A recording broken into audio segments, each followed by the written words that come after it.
അസ്സലാമു അലൈക്കും വറഹ്മത്തുള്ളാഹി വബറകാതുഹു. വിശുദ്ധ റമളാൻ്റെ ഏറ്റവും പുണ്യം നിറഞ്ഞ അതിൻ്റെ അവസാനത്തെ പത്തിൽ മറ്റേട്ട രാവുകളിലൂടെയാണ് നമ്മൾ കടന്നുപോയിക്കൊണ്ടിരിക്കുന്നത്.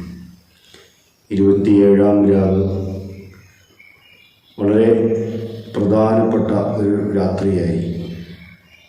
26-ാമത്തെ നോമ്പിന് ശേഷമുള്ള അസ്തമിച്ച രാത്രി ലൈലത്തുൽ ഖദർ ഏറ്റവും കൂടുതൽ പ്രതീക്ഷിക്കപ്പെടുന്ന രാത്രിയായി കണക്കാക്കി വരുന്നുണ്ട്.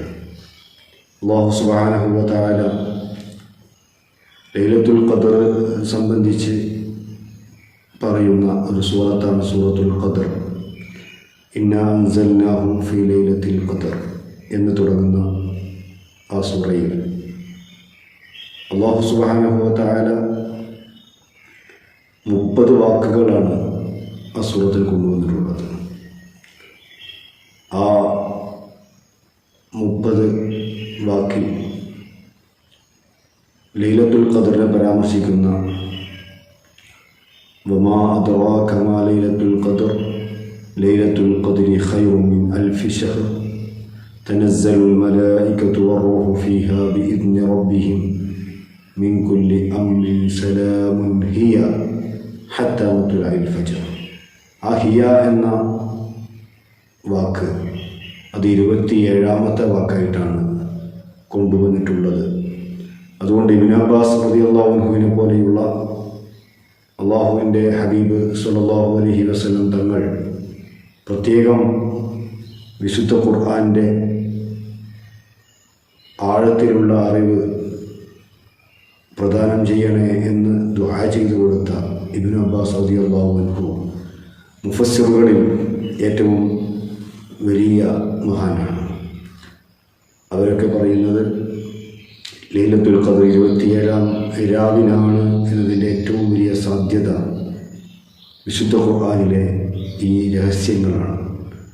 മറ്റൊന്ന്, ഈ സൂറത്തിൽ തന്നെ അല്ലാഹു തആല ലൈലത്തുൽ ഖദർ എന്ന് 3 പ്രാവശ്യമാണ് പറഞ്ഞിട്ടുള്ളത്. ഇന്നാ അൻസൽനാഹു ഫീ ലൈലത്തുൽ ഖദർ വമാ അദ്റാക മാ ലൈലത്തുൽ ഖദർ ലൈലത്തുൽ ഖദ്രി ഖൈറും മിൻ അൽഫി ശഹർ. ലൈലത്തുൽ ഖദർ എന്ന വാക്കിൽ 9 അക്ഷരങ്ങളാണ്. ഈ 9 അക്ഷരങ്ങൾ 3 വട്ടം ആവർത്തിക്കുക വഴി അവിടെ 3 × 9 27 രാവിൽ ഏറ്റവും കൂടുതൽ സാധ്യത കണക്കാക്കി വരുന്നു. ഏതായിരുന്നാലും ഓരോ രാത്രിയും അതിൽ തന്നെ അവസാനത്തെ 10-ലെ ഓരോ ഒറ്റയിട്ട രാവുകളും ലൈലത്തുൽ ഖദർ പ്രതീക്ഷിക്കാൻ ഏറ്റവും അഭികാമ്യമായിട്ടുള്ള രാത്രികളാണ് എന്ന് ഹദീസിൽ ഹബീബ് സല്ലല്ലാഹു അലൈഹി വസല്ലം തങ്ങൾ നമ്മെ പഠിപ്പിച്ചിട്ടുണ്ട്. അതുകൊണ്ട് തന്നെ ആ ലൈലത്തുൽ ഖദർ അവസാനിച്ചോ അല്ലെങ്കിൽ ഇനി വരാനുള്ള രാവിലാണോ എന്നും തീർച്ചപ്പെടുത്തി പറയാൻ നമുക്ക് കഴിയില്ല. മഹാന്മാരായ അല്ലാഹുവിൻ്റെ ആരിഫീങ്ങളായ ഔലിയാക്കളായ അടിമകൾക്ക് അല്ലാഹു തആല പല ലക്ഷണങ്ങളിലൂടെയും ലൈലത്തുൽ ഖദർ കാണിച്ചു കൊടുത്തിട്ടുണ്ട്. ഈ പ്രകൃതിയിലെ എല്ലാം ആ ലൈലത്തുൽ ഖദറിനെ കാത്തിരിക്കുന്നുണ്ട്. അതുകൊണ്ട് തന്നെ മഹാന്മാരുടെ നഗ്ന നേത്രങ്ങളെ കൊണ്ട് മരങ്ങൾ, അതുപോലെ തന്നെ പുല്ലുകൾ, ചെടികൾ ഇവയെല്ലാം തസ്ബീഹ് ചൊല്ലുന്ന ശബ്ദം കേൾക്കുന്ന മഹാന്മാരുണ്ട്. ആ മരങ്ങൾ സുജൂദിലേക്ക് പോകുന്ന രൂപത്തിൽ ഇങ്ങനെ ആടിയും ഇളകിയും അള്ളാഹുവിൻ്റെ ഈ ഒരു ദൃഷ്ടാന്തത്തെ വരവേൽക്കുന്ന രംഗങ്ങൾ നേരിട്ട് കണ്ടവരുണ്ട്. നമ്മെ സംബന്ധിച്ചിടത്തോളം അതിനൊന്നും നമുക്ക് കഴിയില്ല. പക്ഷേ നമ്മുടെ പ്രതീക്ഷയാണ് ഏറ്റവും പ്രധാനം. ലൈലത്തുൽ ഖദർ ലഭിക്കണമെന്ന വലിയ പ്രതീക്ഷയിൽ നമ്മൾ അല്ലാഹുവിനോട് ദുആ ചെയ്യുകയും ഇബാദത്തിൽ മുഴുകുകയും ഇനിയുള്ള ദിവസങ്ങളിൽ പരമാവധി വിത്ർ നിസ്കാരം, തറാവീഹ് നമ്മളെല്ലാവരും നിസ്കരിക്കുന്നവരാണ്. വിത്ർ നിസ്കാരം 11 റക്അത്ത് പൂർണ്ണമായി നിസ്കരിക്കാൻ നമ്മൾ സമയം കണ്ടെത്തണം. തസ്ബീഹ് നിസ്കാരം ഇതുവരെ നിസ്കരിക്കാത്തവരാണെങ്കിൽ ആ തസ്ബീഹ് നിസ്കാരം നമ്മൾ നിർവഹിക്കണം.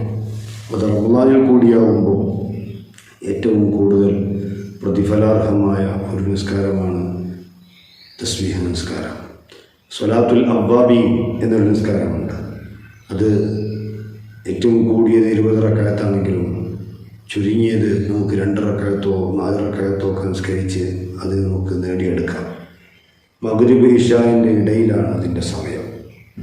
അപ്പോൾ മഗ്രിബ് നിസ്കാരം കഴിഞ്ഞ് സുന്നത്ത് നിസ്കരിക്കുന്ന ആളുകൾ ആ അവ്വാബീൻ്റെ നിയ്യത്തും കൂടി വെച്ചുകൊണ്ട് ഒരു 4 റക്അത്ത് നിസ്കരിച്ചാൽ നമുക്കതിൻ്റെ ഏറ്റവും ഒരു ചുരുങ്ങിയ രൂപത്തിലുള്ള നിസ്കാരത്തിൻ്റെ പ്രതിഫലം നമുക്ക് ലഭിക്കും. ഇങ്ങനെ ഇബാദത്തുകൾ കൊണ്ട് ഈ വിശുദ്ധമായ റമദാൻ്റെ അവസാനത്തെ മണിക്കൂറുകൾ, റമദാൻ മുന്നോട്ട് പോകുന്തോറും അതിൻ്റെ ഫലം കൂടുകയാണ് ചെയ്യുന്നത്. സ്വാഭാവികമായും നമ്മുടെ പള്ളികൾ അത് വിജനമാകുകയല്ല വേണ്ടത്, പള്ളികൾ ജനനിബിഡമാകുകയാണ് വേണ്ടത്. കാരണം അതിൻ്റെ അവസാനത്തെ സമയം അല്ലാഹു നമ്മിലേക്ക് നൽകിയ അതിഥിയാണ് റമദാൻ. അതിഥിക്കൊപ്പം ആർക്കൊക്കെ കൂടെ നിൽക്കാൻ സാധിക്കുന്നു എന്നത് അല്ലാഹുവിൻ്റെ ഒരു പരീക്ഷണമാണ്. ലിയബ്ലുവക്കും അയ്യുക്കും അഹ്സനു അമല. അതുകൊണ്ട് തന്നെ ആ റമദാൻ്റെ അവസാനത്തെ സമയത്തും റമദാനോടൊപ്പം നിന്നുകൊണ്ട് നമ്മൾ ദുആ ചെയ്യണം. അല്ലാഹുമ്മ ജിഅൽ ഹാദ അശ്ശഹ്റ ശരീഫൽ അദീം, അല്ലാഹുവേ മഹത്തായ മാസത്തെ ഷാഹിദൻ ലനാ, ഞങ്ങൾക്ക് നീ അനുകൂലമാക്കണമേ. വലാ ഷാഹിദൻ അലീന, ഞങ്ങൾക്ക് നീ പ്രതികൂലമാക്കരുത് എന്ന പ്രാർത്ഥന അതിൻ്റെ അവസാനം വരെയും ഉണ്ടാവണം. അല്ലാഹു സ്വീകരിക്കട്ടെ. ആമീൻ. അസ്സലാമു അലൈക്കും.